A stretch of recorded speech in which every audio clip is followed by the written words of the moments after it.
Himachal Pradesh public service commission के द्वारा कुछ असिस्टेंट प्रोफेसर की वैकेंसी निकली हुई है, अलग-अलग क्राइटेरिया में निकली हुई है, तो हम यहाँ पर 4 पोस्ट देखेंगे। कम ही पोस्ट हैं, एक-एक वैकेंसी निकली हुई है और जो पोस्ट है वो अनरिज़र्व रखी गई है मोस्ट ऑफ। तो उसका एक रीज़न ये है कि बाहर के स्टेट भी अप्लाई बाहर के जो स्टूडेंट्स हैं वो भी अप्लाई कर सकते हैं। अगर वो ये अपना एजुकेशन क्वालिफ़िकेशन फुलफ़िल कर पा रहे हैं, तो वो भी अप्लाई कर सकते हैं। अब यहाँ पर चलते हैं, ये हिमाचल प्रदेश पब्लिक सर्विस की कमीशन की वेबसाइट है, तो आप इनकी ऑफिशियल वेबसाइट पर आकर देख सकते हो। यहाँ पर नोटिफिकेशन आकर और यहाँ क्लिक कर देना आपको और यहाँ पर ये काफ़ी सारी निकली हुई हैं, जैसे कि असिस्टेंट प्रोफेसर कम्युनिटी मेडिसिन और असिस्टेंट प्रोफेसर जनरल मेडिसिन। इनके लिए आप जो भी जिस भी आप के लिए भरना चाहते हो वो भर सकते हो।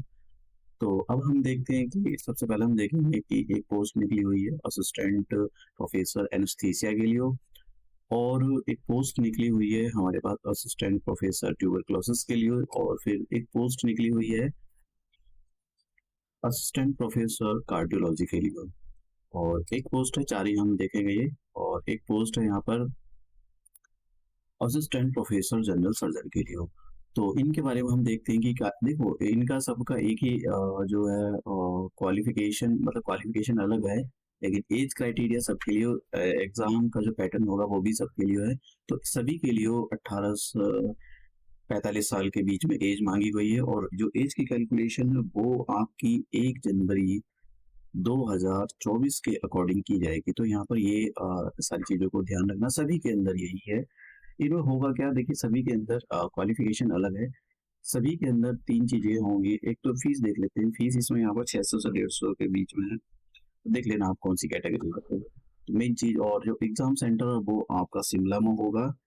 तो यहाँ पर कैसा भी हो सकता है, कंप्यूटर बेस या अ, कैसा भी एग्जाम हो सकता है।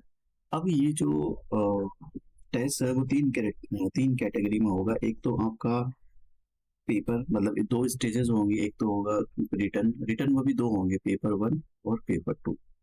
उसके बाद में ये जो पेपर 1 होता है अभी सिलेबस देखेंगे, पेपर 2 जो होता है वो सब्जेक्ट एप्टीट्यूड टेस्ट होगा, सब्जेक्ट सेट का टेस्ट होगा। मतलब जैसे ट्यूबरक्लोसिस के लिए अप्लाई कर रहे हो तो आपको उसी से रिलेटेड क्वेश्चन पूछे जाएंगे, उसी का आपका पेपर आएगा। ये जो होता है पेपर 1 ये सभी के लिए कॉमन होगा और पेपर 1 बस एक मतलब क्वालिफाइंग करना होता है, तो उसमें भी अच्छा स्कोर करना होता है। ऐसा नहीं कि आपका केवल 33% हो जाएगा, नहीं, उसमें अच्छा स्कोर करना होता है, मेरिट बनती है इस पर। मतलब पेपर 2 के लिए मेरिट बनती है, फाइनल के लिए मेरिट नहीं बनती। फिर उसके बाद में आपका पर्सनालिटी टेस्ट होता है और देखिए यहाँ पर पेपर 1 के लिए दे रखा है कंप्यूटर बेस्ड और ऑफलाइन ऑनलाइन कैसा भी हो सकता है। 100 क्वेश्चन होंगे, 100 मार्क्स के होंगे। क्या क्या पूछा जाएगा सभी में ये है कि general knowledge of the Himachal Pradesh और जनरल नॉलेज ऑफ नेशनल और इंटरनेशनल करंट अफेयर पूछी जाएगी, knowledge of the Hindi language पूछी जाएगी 20 नंबर की और knowledge of the English language पूछी जाएगी। ये एमसीक्यू की फॉर्म का होता है। और अब बात करें सब्जेक्ट एप्टीट्यूड टेस्ट के बारे में, देखिए नेगेटिव मार्किंग का भी प्रावधान है यहाँ पर, ये जरूरी पता होना चाहिए आपको। मल्टीपल चॉइस क्वेश्चन है तो नेगेटिव मार्किंग का भी प्रावधान है। और यहाँ पर जो सब्जेक्ट एप्टीट्यूड टेस्ट होगा सभी के लिए, चाहे आप यहाँ पर असिस्टेंट प्रोफेसर कार्डियोलॉजी के लिए अप्लाई कर रहे हो तो सभी के लिए यहाँ पर सब्जेक्ट एप्टीट्यूड टेस्ट का टाइम सेम होगा, 120 मार्क्स का ये होने वाला है। सिलेबस और जो सिलेबस जो है वो इसकी वेबसाइट पर अपलोड कर दिया जाएगा। इन्होंने बोला हुआ है कि सिलेबस जो है एग्जाम की वेबसाइट पर सॉरी ऑफिशियल वेबसाइट पर अपडेट कर दिया जाएगा। ये करते रहते हैं, यहाँ पर लिखा हुआ syllabus, the detail syllabus of the paper saying subject descriptive type subjective aptitude test will be uploaded on the official website of the commission shortly, for which link will be provided. तो आपको message भी कर देते हैं जब आप अपना form भरोगे, तो ये मैसेज भी करते हैं। कैसे करोगे ये भी मैं आपको बता दूंगा। तो सभी के लिए यहाँ पर देखिए मोस्ट ऑफ केसेस मतलब सभी के अंदर रिजर्व अनरिजर्व रखी हुई है। उसका एक रीजन ये बाहर के स्टेट के लोग भी अप्लाई कर सकते हैं। तो जैसे यहाँ पर अगर आप इसके लिए अप्लाई कर रहे हो असिस्टेंट और यहाँ पर असिस्टेंट प्रोफेसर कार्डियोलॉजी के लिए अप्लाई कर रहे हो तो क्वालिफिकेशन देखिए आपके पास क्या होता है, आप एमडी होने चाहिए कार्डियोलॉजी में, 2 साल का 3 साल का कोर्स जो मेडिकल काउंसिल ऑफ इंडिया ने रिकॉग्नाइज किया हो आफ्टर द एमडी मेडिसिन के बाद में।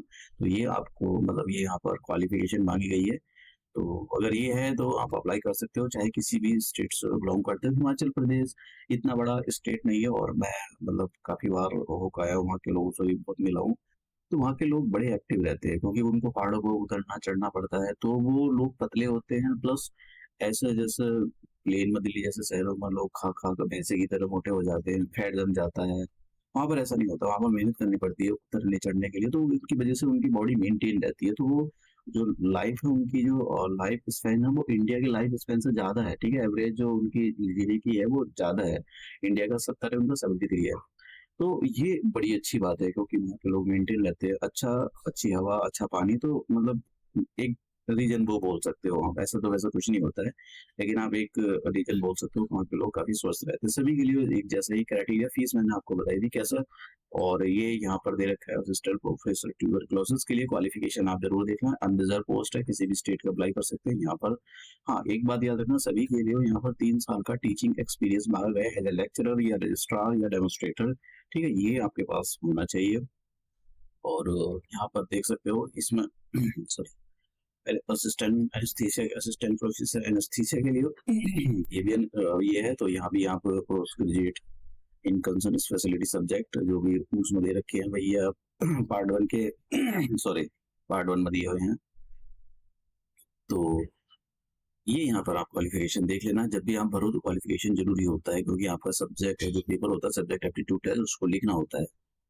और बाकी सबके लिए एक ही जैसा है, कैसे अप्लाई करना है ये मैं आपको बता देता हूँ। जब इनकी ऑफिशियल वेबसाइट पर आप आओगे तो ऑनलाइन अप्लाई पर आना, तो वन टाइम रजिस्ट्रेशन आपको करना है यहाँ पर, ठीक है? और हाँ, एक बात, इसकी लास्ट डेट है जो सभी की, मैं लास्ट डेट बता देता हूँ कि लास्ट डेट कब है। देखिए लास्ट डेट, क्लोजिंग डेट 1 अगस्त, 1 अगस्त लास्ट डेट है सभी के लिए। 1 अगस्त 2024 लास्ट डेट है। तो आप आओ और अपने फॉर्म आप जो है भर सकते हो।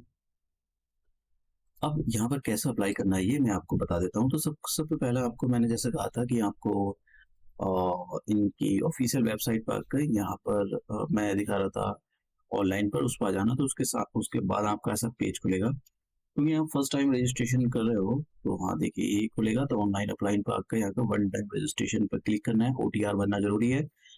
और ये बेसिक इन्फॉर्मेशन मांगता है। न्यू रजिस्ट्रेशन में आपको क्लिक कर देना है। न्यू रजिस्ट्रेशन पर जैसे क्लिक करोगे तो आपको आपके सामने बेसिक इन्फॉर्मेशन आ जाएगी। यहाँ पर बहुत बेसिक सी चीज़ें मांगता है कि जैसे कि आपका सिक्योरिटी, मोबाइल नंबर, ये बेसिक सी चीज़ें बदलती नहीं है, तो ये आपको भर कर अपना फॉर्म सबमिट कर देना। फिर उसके बाद में आपको जो है अपना फॉर्म, पासवर्ड और यूजर नेम मिल जाएगा आपको, तो अपना जो है फॉर्म सबमिट कर देना आपको।